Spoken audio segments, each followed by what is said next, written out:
Il faudrait que chacun puisse mettre de côté ses intérêts égoïstes et penser à l'intérêt général.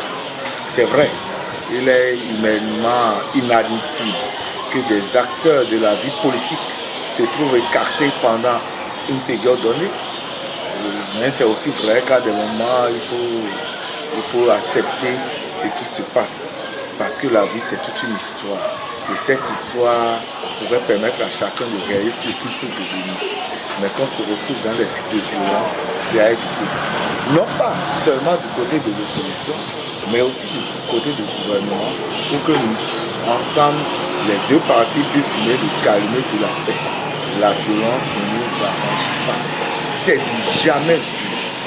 C'est vrai, nous avons eu des députés. Suivant les tests, ils auront la légalité. Mais je pense que la légitimité serait beaucoup mieux. Il faudrait que les 27% qui ont voté ne sont pas encore suffisamment représentatifs pour désigner les représentants du peuple. Or, les députés, comme nous disons, sont des représentants du peuple. Il faudrait qu'on revoie encore la formule pour que chacun puisse se retrouver dans l'arène politique.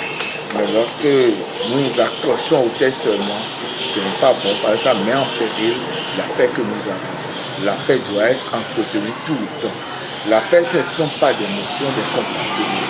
Il faudrait que les différents acteurs politiques se retrouvent pour qu'ensemble, ils puissent calmer de la paix.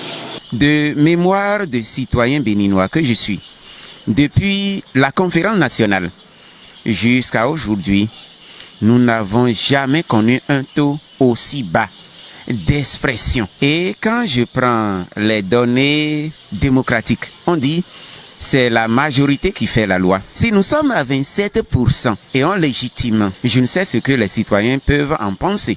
Est-ce que 27% c'est 50%?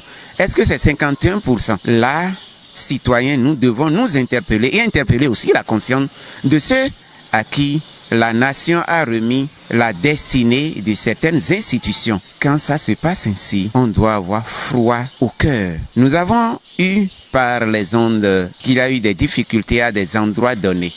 Des endroits où il n'y a pas eu expression du vote.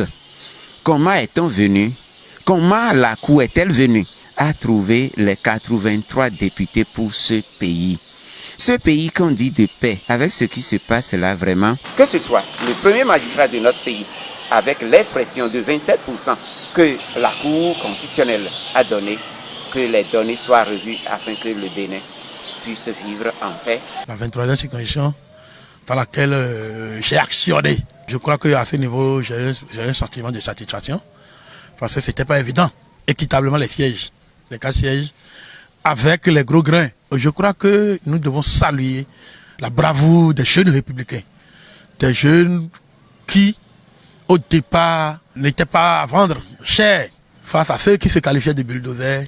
Je crois quand même que c'est un pari que nous venons de gagner.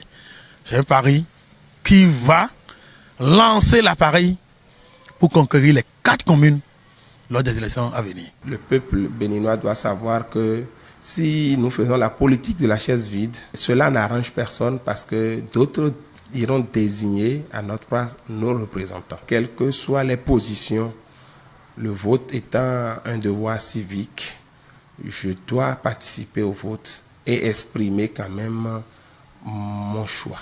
En 2001, il y a un cas similaire où 2 candidats du même camp se sont retrouvés au second tour. Malgré le faible taux de participation, les élections ont été validées. Le président de la République à l'époque a été élu et a fait son mandat.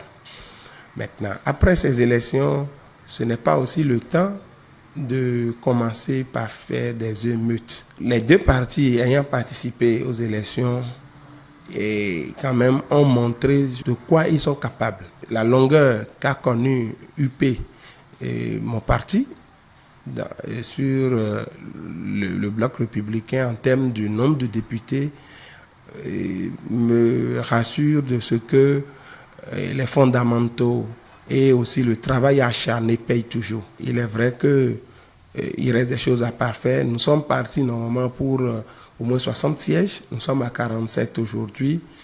Et ce n'est pas encore ce qu'on attend, mais loin d'être découragés, ça nous réconforte et nous demande à continuer le travail pour qu'à partir des élections prochaines, nous puissions rafler plus de sièges que ce que nous espérons.